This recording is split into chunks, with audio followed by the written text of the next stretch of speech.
This program is brought to you by generous donations from the community and sponsored by Stifel Financial.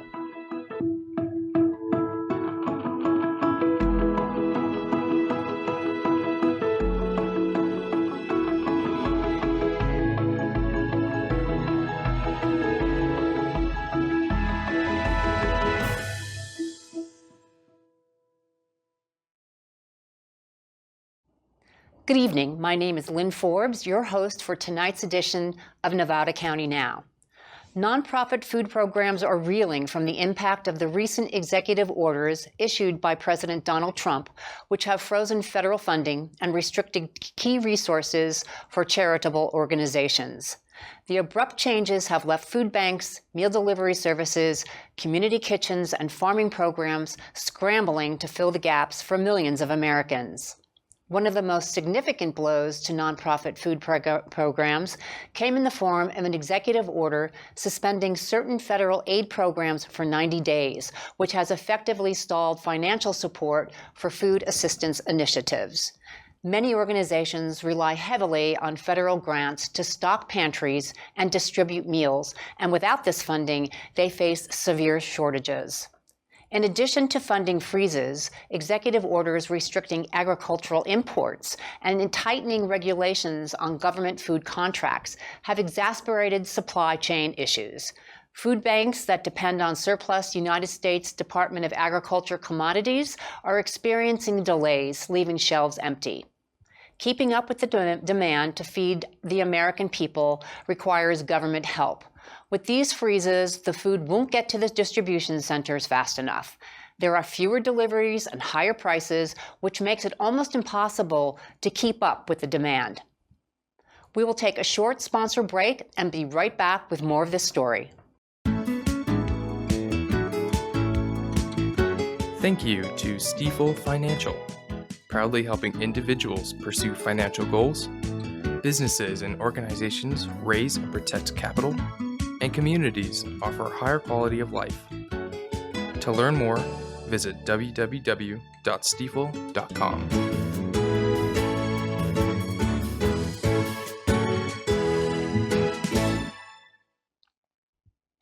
With inflation driving up the cost of groceries, demand for nonprofit food assistance has surged. Many families who were already struggling to make ends meet now find themselves with even fewer options.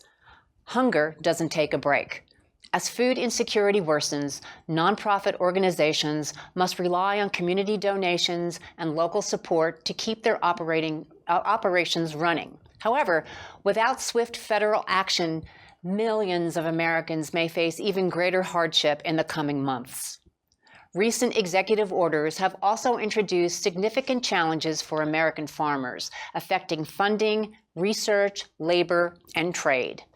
The USDA was ordered to freeze funds for several programs established under the 2022 Inflation Reduction Act.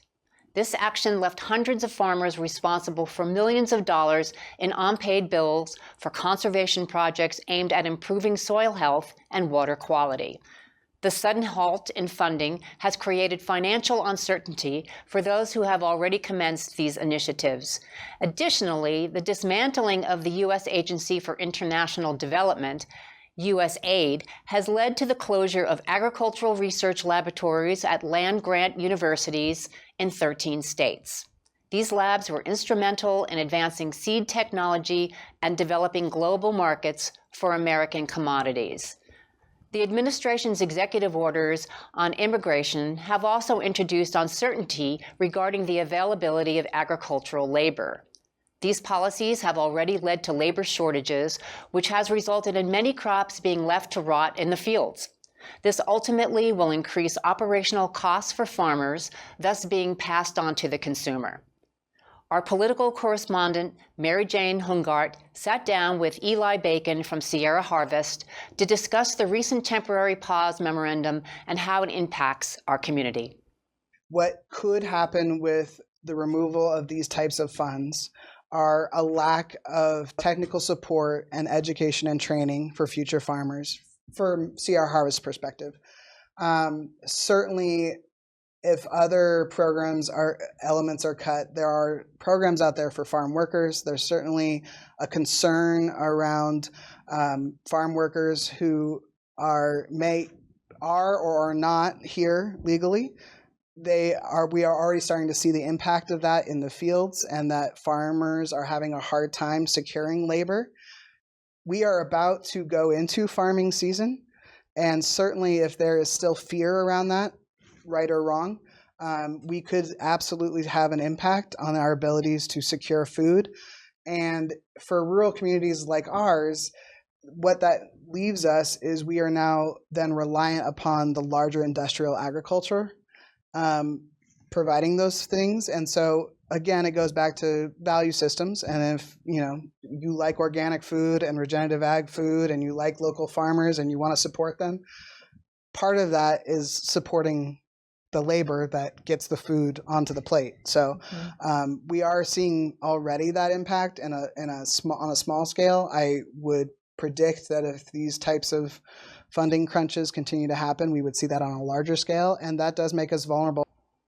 We encourage you to check out the full interview on our YouTube channel. The link is provided in the description. Don't go away. We'll take a short commercial break and be right back.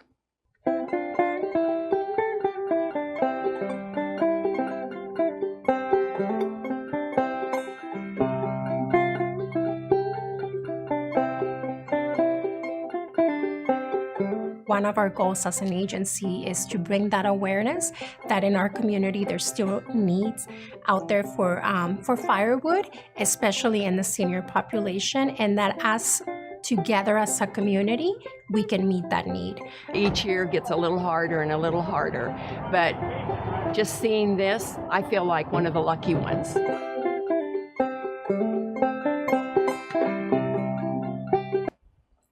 Maneuvering the financial aspects for any business can be at times overwhelming. For one local business, it has been shattering.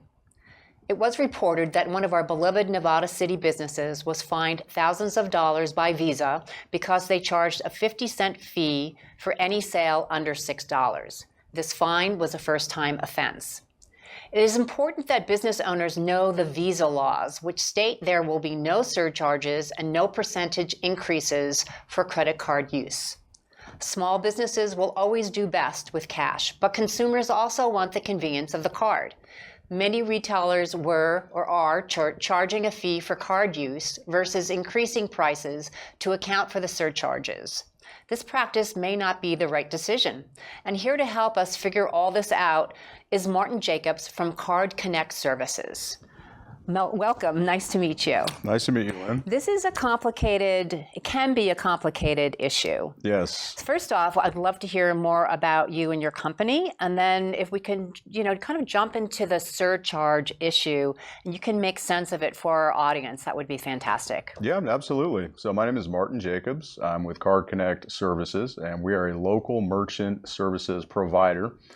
We provide everything from technology, software solutions to run your business, all the way out to the payment processing side of it, which also includes the physical terminals, the hardware you typically might see on a countertop, and then virtual terminals also if you're running an online business or things like that. So what was pointed out in this story is the charges that this business accrued from Visa. I think it's important to understand the two different governing bodies that can place fees on a business in the context of operating within a merchant surcharge program. One of them is the major card brands like Visa, MasterCard, or Amex. Visa tends to set the rules, if I can say it that way. They are the largest card brand issuer in the world. And like in most industries, the bigger the player, the more influence they tend to have over that industry, and the industry tends to follow. So the Visa rules that are set are typically, in all aspects of the industry, those rules are of a high importance, and most people tend to look at those. So they have boundaries around fees and such that the vendors, our little small businesses can charge. Yes, and so a merchant surcharge program is a legal program. Right. It's legal in most states. It is legal in California. In certain industries. So there was a bill that was passed last year, and this bill helps clear things up here. It was Bill SB 478, was signed in and went into effect July 1st of 2024. So it's pretty recent. It is pretty recent. I think this is where a lot of the confusion comes in, because I might talk to a business owner who initiated a merchant surcharge program 2 or 3 years ago, and they say, well, the surcharge program is legal. I don't understand. And that would be correct if it was 2 or 3 years ago. But this new bill is less than a year old. So a lot of merchants have not been made aware of that, either by the payment processing company that they work with, right, or by way of doing their own research. Ouch. And it can definitely hurt. So again, the 2 major governing bodies are the card brand issuers like Visa, MasterCard, and Amex, and then also your state government, both of which can issue fines. In this case, it looks like a fine came strictly from Visa, but fines can also come from the state of California. So knowing how to navigate those waters is a large part of what I do. Right, right. And is there a federal oversight component to this as well? There definitely is, and it's a conversation that you and I could be here till next week having. And so to avoid getting lost in the weeds of all that, I do want to make a disclosure also that the things we're talking about is general information designed to offered rather to create a general framework of understanding of how these things work. In the particular case mentioned here, my guess, without getting into it, without having spoken to the merchant, but based on these numbers here that I'm seeing, is that they were out of Visa compliance in this way, that they were charging more than what they're charged to run the transaction. Got it. So Visa actually caps it at 3%. It used to be 4%, but I believe in April of 2023, that went from 4% to 3%. So Visa now, according to Visa regulation, a merchant can no longer charge more than 3% as a surcharge. Most of us have gone to a restaurant where when we get the final bill, we see that there's been convenience fees or surcharge fees added to the bill. And even under this new bill, SB 478, that is legal for restaurants, grocery stores, and other food-related industries. For the majority of other industries, it is not legal. So to be clear, What kinds of industries? Can you give us an idea? Just a couple. Yeah, auto shops, retail shops of all different sorts, lumber supply companies. The only industry that was really left out or exempt from this new bill is food-related services, and even at that, not all food-related services within the industry.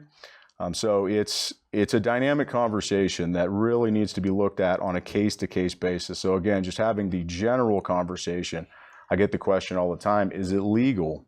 And again, the short answer is yes, it's legal for some food-related industries, but in general, merchant surcharging is not legal. The solution to that, when merchants are looking for ways to offset the credit card processing fees, which can be quite substantial. Sure. If your profit margin is 20% and you're having to, let's say 90% of your customers are paying with a credit card, and that fee is costing the merchant or the business owner 3%, well, 3% out of 20% is pretty substantial. So merchants, business owners have been looking for ways to offset those fees. In the past, again, a merchant surcharge program would have been a great way to do that. So now what businesses are starting to do is move more toward a dual pricing model or a cash discounting model. Right. A dual pricing model is something we're all familiar with. It's been around for decades.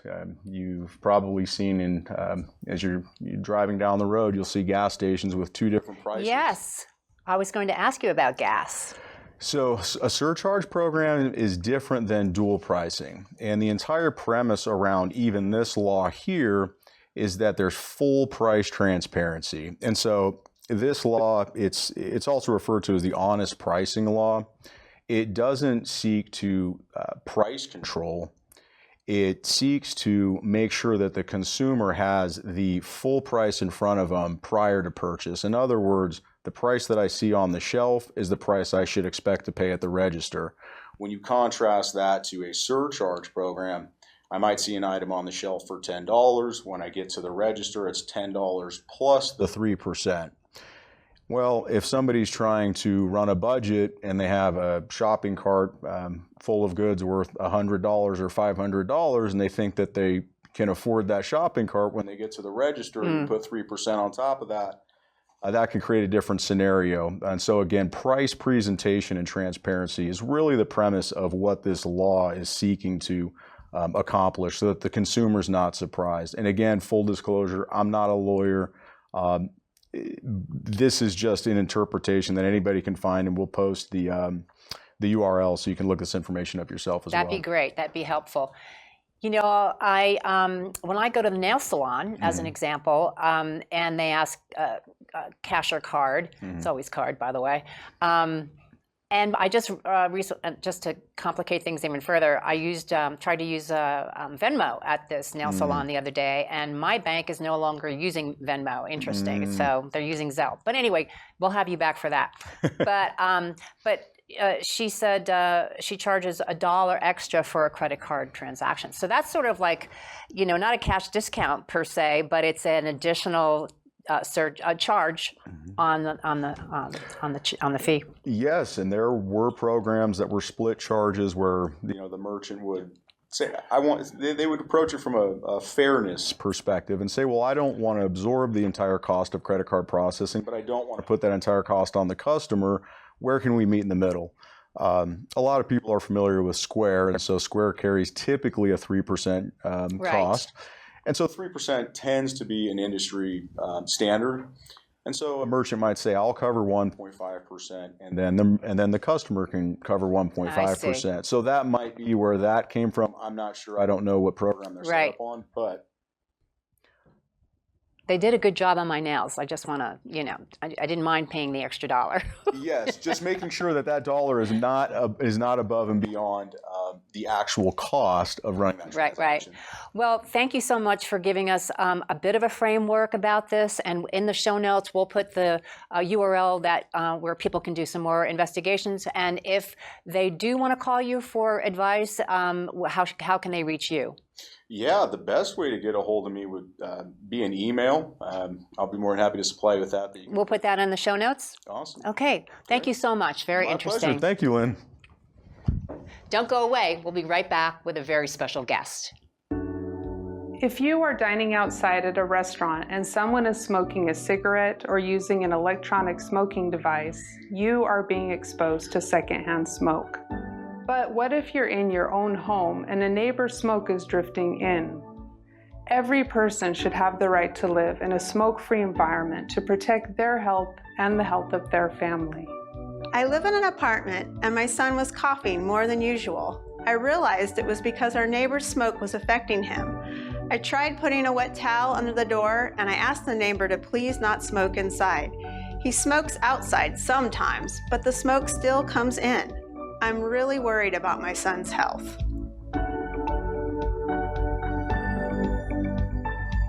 People in our community are facing this problem every day. Often the residents affected live in apartments, condos, or other multi-unit spaces.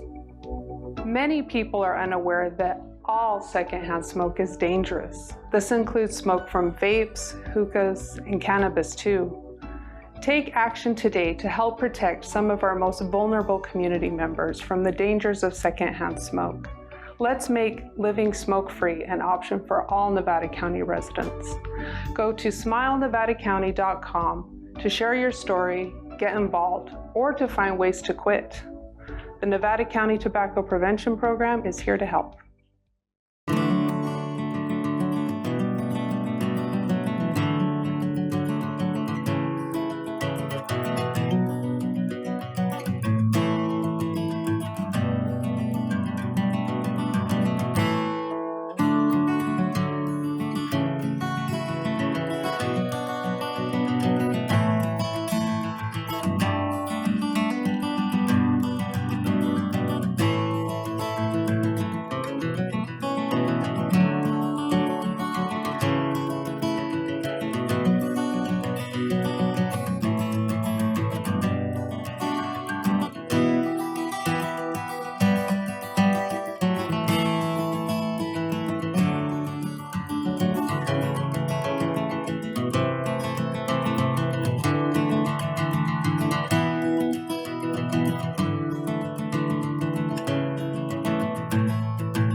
Every community has people who go above and beyond.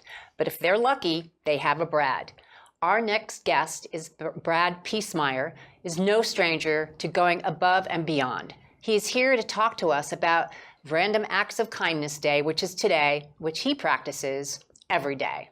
Brad, welcome. Thank you. It's such a pleasure to meet you. Very nice to meet you, Do you know that I see your name on Nevada County Peeps all the time? And I'm often like, who is this guy? What is the story? So you are well known in the Facebook community, especially for refurbishing RVs, for houseless people, for helping people in all shapes and manners. So I want to ask you first. Sure. Was a random act of kindness, given to you at some point in your life that inspired you to go down this path? I would say yes and yes, pretty much. Can you share what that was? I've had a bunch of random acts. I mean, when I sit back and look at my career and my life, I'm 63 years old, and there were a lot of times when I was younger where I didn't really understand a lot of the actions that were going on around me. But I've been able to really, as I've gotten older and older and older, been able to really sit back and look at some things that people did for me and been able to really, truly appreciate what those meant in my life. Everything from, I had our former I was in 4-H when I was younger. And our former 4-H advisor actually got me into a junior college. I had a great time in high school, graduated with a really bad grade point average. And he got me into a junior college that that was probably the best move in my life for moving me forward at that point. Right, he saw something. Yeah, and I hadn't seen it yet, but he was able to show me. And I've always tried to help people who may not have been given the same opportunities I've been. And there's lots of people who haven't been. Right, for sure. And so you have made it sort of a mission and certainly a passion in your life to practically, do practical things for people. I don't see you necessarily giving money out left and right, although maybe, but it sounds to me like you're kind of connecting the dots for people often. Yeah. Well, and I mean, I was a startup engineer at a very successful Silicon Valley company that did monstrously well. And I may not give somebody money, but if I do something like, take for example, like I got a phone call from a woman a year ago. And she said, our water heater stopped working in the house. Never met her. She just called me out of the blue and said, my water heater stopped working. I don't got $3,000 to replace the water heater. And I asked her some technical questions. I'm an engineer by trade. So I asked her, okay, is it electric? Is it propane? And so I found out it was electric water heater.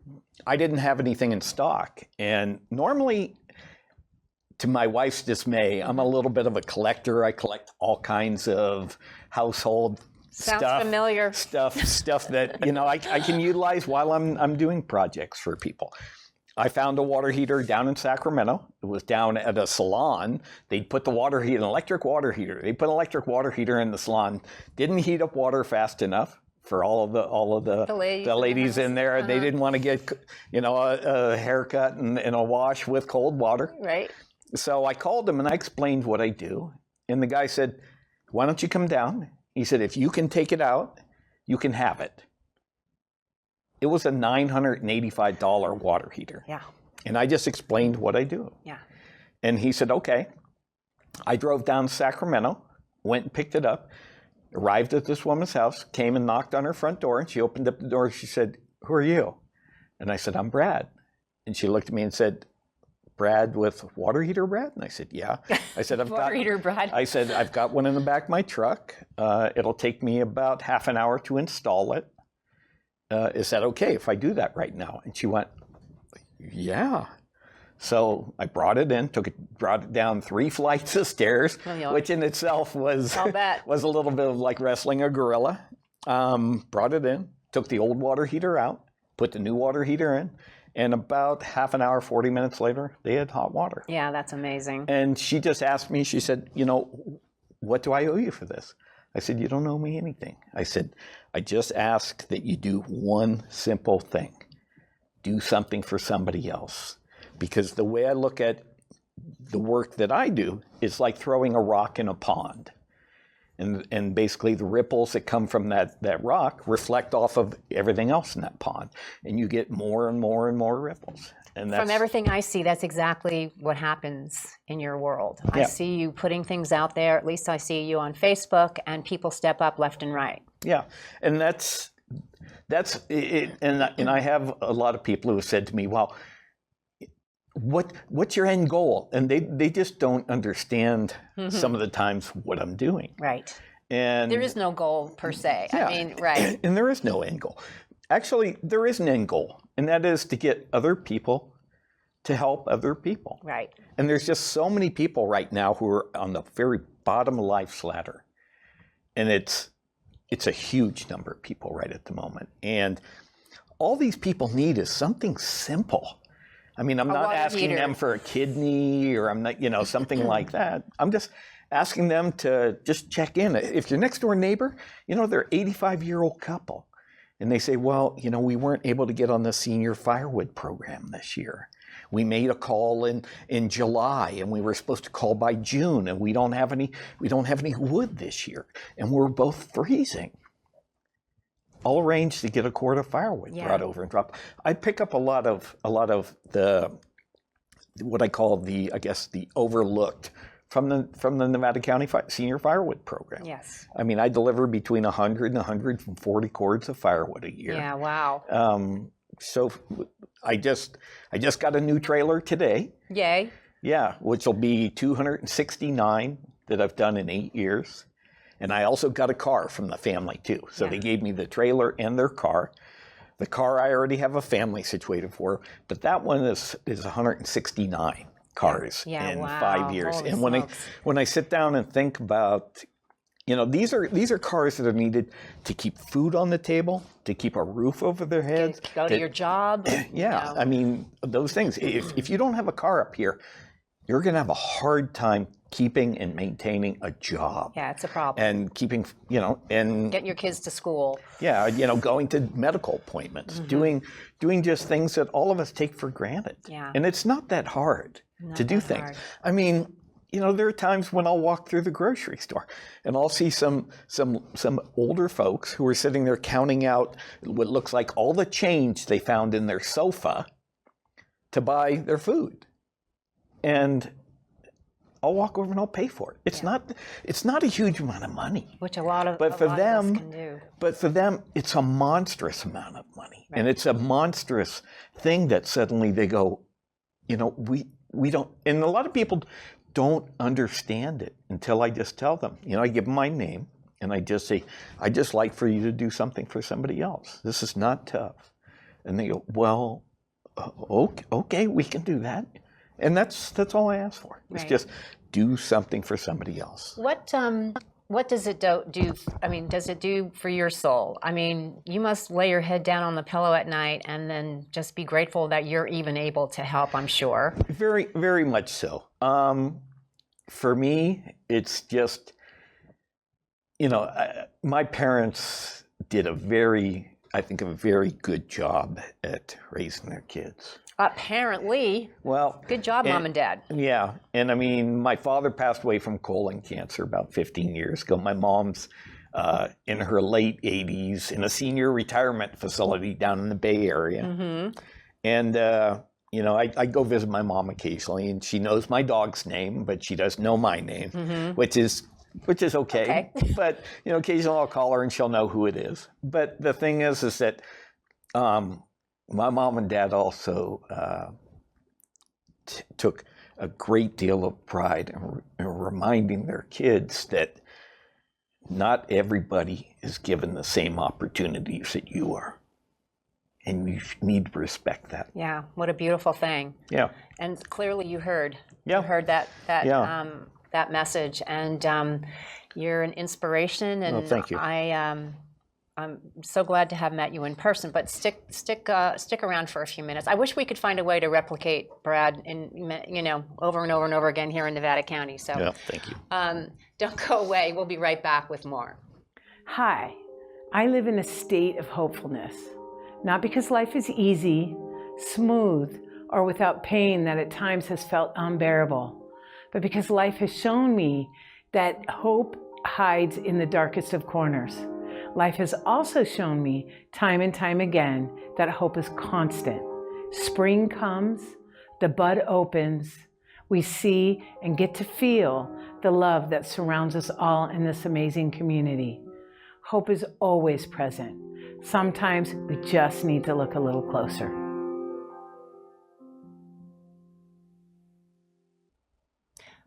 I am here with Brad Piecemer, who is talking to us today about Random Acts of Kindness Day, and we have a bit of a surprise for him.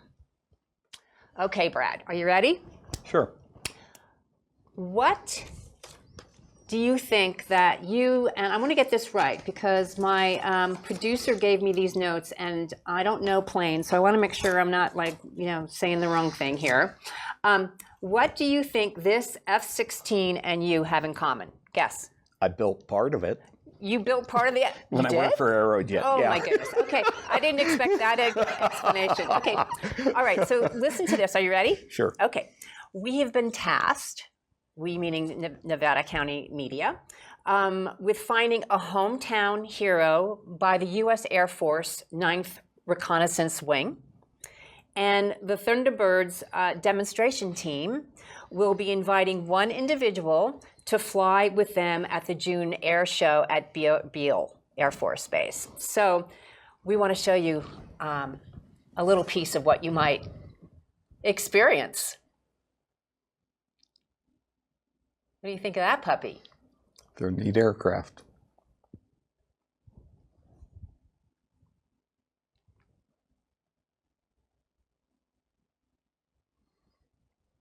I don't know if I could do it, Brad. Yeah, I'm thinking they better have some bags in that plane. It's an awesome piece of equipment. What do you think? It's an extraordinary piece of equipment. Well, we're hoping that you get to check it out in person. They have asked us, to nominate someone we feel epitomizes the courage, selflessness, and character required for this prestigious recognition. And you are our nominee if you accept it. You want it?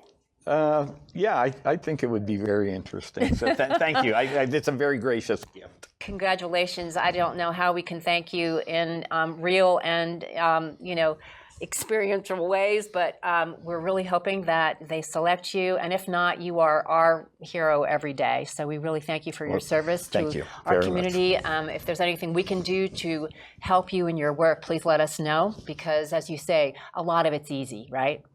Very much so. Thank you so much. Thank you. And we want to give a shout out to Mark Swayze for the loan of the M16 model. I didn't know it was an M16, so excuse me. For those who have not visited Swayze's Hobbies and Hardware, have you been there, Brad? A few times. We highly recommend it. It's a great place. This is a hidden gem here in Nevada County and really anywhere around. And people come from all over the world to visit Mark's store. And check it out in person at swayzes.com. Well, folks, thank you for watching this edition of Nevada County Now. This was a really special edition, I think. We had some very interesting conversations.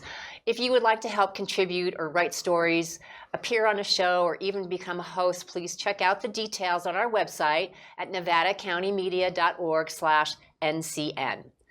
And again, this program is local news and information brought to you by locals. And remember to stay safe, take care of each other, and get out there and explore all this community has to offer. Good night.